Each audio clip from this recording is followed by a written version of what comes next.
अलीगढ़ विश्वविद्यालय को अल्पसंख्यक विश्वविद्यालय बनाना चाहिए, अल्पसंख्यक संस्था के रूप में स्थापित करना चाहिए, या एक सामान्य संस्था के रूप में रहनी चाहिए। कल माननीय उच्चतम न्यायालय में इस पर बहस हो रही थी। आज याद करिए, ये कैसे हो सकता है कि भारत के संसाधनों से पलने वाला, भारत की जनता के टैक्स से चलने वाला एक ऐसा संस्थान जो अनुसूचित जाति, जनजाति और पिछड़ी जाति के लोगों को कोई आरक्षण नहीं देता है, लेकिन वहां पर मुसलमानों के लिए 50% आरक्षण की व्यवस्था वे लोग अपने स्वयं के माध्यम से करने का प्रयास करते हैं। और यही मामला चल रहा है माननीय उच्चतम न्यायालय में। बहनों और भाइयों, भारत का संविधान अनुसूचित जाति, जनजाति को और मंडल कमीशन की रिपोर्ट के आधार पर पिछड़ी जाति के लोगों को आरक्षण की सुविधा देता है, लेकिन इस सुविधा अलीगढ़ मुस्लिम विश्वविद्यालय में क्यों नहीं मिल पाती है? क्यों नहीं मिल पाती है? जब भारत का पैसा लगा है तो अनुसूचित जाति, जनजाति और पिछड़ी जाति के लोगों को भी वहां आरक्षण की सुविधा का लाभ मिलना चाहिए, नौकरी में भी मिलना चाहिए, और अनुसूचित जाति और पिछड़ी जाति के बच्चों को प्रवेश में भी वहां ये सुविधा प्राप्त होनी चाहिए थी। लेकिन क्यों बंद किया गया? क्योंकि कांग्रेस नहीं चाहती है, समाजवादी पार्टी नहीं चाहती है, बहुजन समाज पार्टी नहीं चाहती है, क्योंकि इन सबको वोट चाहिए, वोट बैंक को बचाने के लिए लोग आपकी भावना के साथ और राष्ट्रीय एकता और अखंडता के साथ खिलवाड़ कर रहे हैं। ये लोग इसके साथ खिलवाड़ कर रहे हैं, राष्ट्रीय अस्मिता के साथ खिलवाड़ कर रहे हैं। आपने इससे पहले पिछले सप्ताह देखा होगा, जम्मू कश्मीर विधानसभा ने एक प्रस्ताव पारित किया है।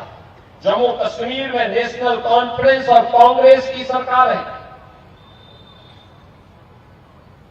उसने प्रस्ताव पारित किया है कि कश्मीर में फिर से 370 की बहाली होनी चाहिए। बहनों और भाइयों, ये जानते हुए कि बाबा साहब डॉक्टर भीमराव अंबेडकर नहीं चाहते थे कि भारत के संविधान में धारा 370 जुड़े, लेकिन पंडित नेहरू की जिद ने जबरदस्ती इस धारा को भारत के संविधान में जुड़वाया। और भारतवासी जानता है कि कश्मीर के अंदर आतंकवाद की जब धारा 370 है, लेकिन उस सब के बावजूद धारा 370 को हटाने का कभी भी प्रयास कांग्रेस के द्वारा नहीं किया गया। और जब 2019 में प्रधानमंत्री मोदी जी ने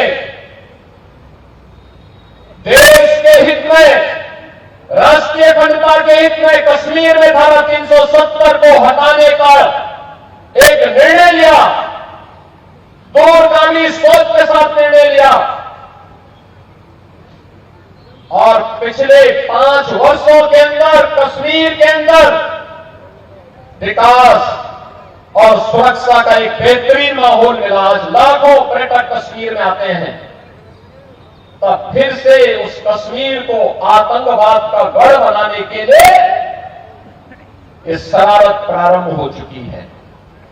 भारत के मुकुट को, भारत का स्वर्ग कहा जाने वाला कश्मीर एक बार फिर से मजहबी उन्माद के कोड़ में उसको बदलने का कुत्सित प्रयास हो रहा है।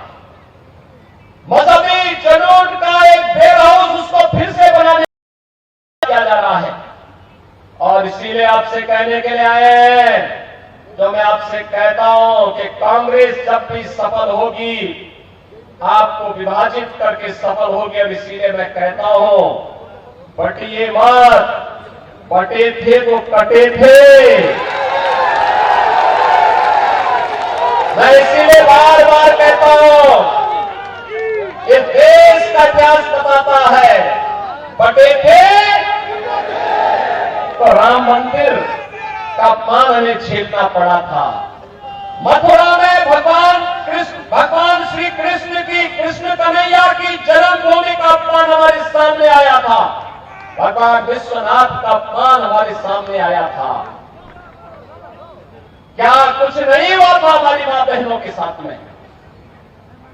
क्या कुछ नहीं हुआ था बहन और बेटियों के साथ में? अगर इस सब के बावजूद भी गांधारी की तरह आंखों पे पट्टी बांध करके हम जाति के नाम पर बटे हुए हैं, अपने स्वार्थों में बटे हुए हैं, तो बहन और भाइयों, कटने के सिवाय हमारी दूसरी नियति नहीं हो सकती है। और मैं तो इसीलिए आपसे कहने के लिए आया हूं, बटो मत। ये बांटने वाले लोग आपके दुश्मन हैं। आपके चेहरे पर मीठी मीठी बातें बोलेंगे, इनके बहकावे में मत आओ। और मैं तो कहता हूं, बटोगे तो कटोगे, एक रहोगे तो नेक रहोगे, एक रहोगे तो सेफ रहोगे। बहनों और भाइयों, इसीलिए मैं आज आपसे कहने के लिए आया हूं, आपने 2017 के पहले के उत्तर प्रदेश को देखा है, 2017 के बाद का उत्तर प्रदेश भी आप देख रहे हैं।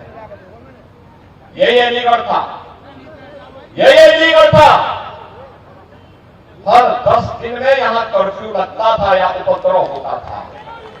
आज 7.5 वर्ष में कोई उपद्रव हुआ? कोई उपद्रव करने की हिम्मत कर पाएगा क्या? कोई गुंडागर्दी करने का दुस्साहस कर पाएगा क्या? उसको भी मालूम है, जो उपद्रव करेगा, निर्दोष व्यापारियों की दुकानों पे आगजनी करेगा, बेटी और बहन की इज्जत के साथ खिलवाड़ करेगा। एक तरफ यमराज इंतजार कर रहा होगा उसका, और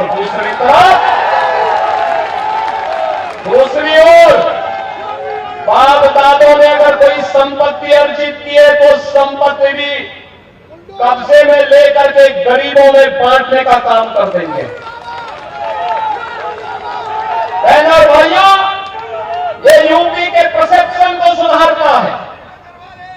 ये यूपी वही यूपी है, हर तीसरे दिन दंगा होता था, कर्फ्यू महीनों लगता था, पल और त्योहार शांतिपूर्ण तरीके से नहीं मनाए जाते थे। अराजकता चरम पर थी, गुंडागर्दी चरम पर थी। अव्यवस्था का आलम क्या था, कौन नहीं जानता है? कौन नहीं जानता है? गरीब को राशन नहीं मिलता था। प्रधानमंत्री आवास के नाम पर उस समय इंदिरा आवास योजना 20,000 रुपया आता था, वह भी एक गांव में एक व्यक्ति को। किसी को शौचालय नहीं मिलता था। पेंशन भी केवल समाजवादी पार्टी के लोगों को मिलती थी, शेष गरीबों को नहीं मिलती थी। वृद्धावस्था पेंशन हो या निराश्रित महिला पेंशन। और बहनों और भाइयों, ये डबल इंजन की सरकार आई है। आज उत्तर प्रदेश के अंदर 56 लाख गरीबों का एक एक आवास बन गया है। 56 लाख गरीबों का 2 परिवारों के घर में शौचालय बन गया है।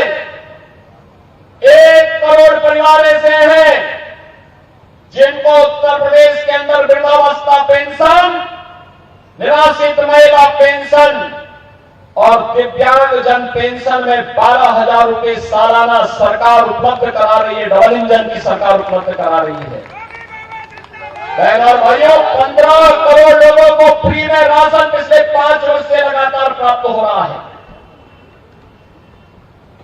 विकास भी, यानी गरीब कल्याणकारी योजनाएं भी है और विकास भी है। आज अलीगढ़ की कनेक्टिविटी, आज एयरपोर्ट आज पर चालू हो गया है।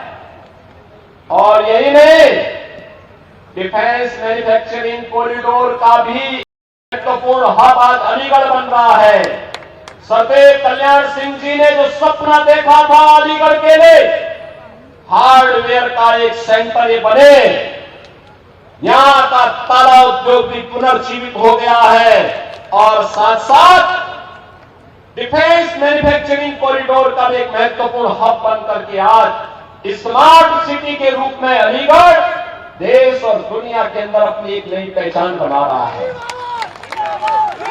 आज तो हमने आपकी विरासत के प्रति राजा महेंद्र प्रताप सिंह जी की स्मृति को जीवंत बनाए रखने के लिए उनकी नाम पर एक विश्वविद्यालय की स्थापना भी अलीगढ़ में कर दिया है।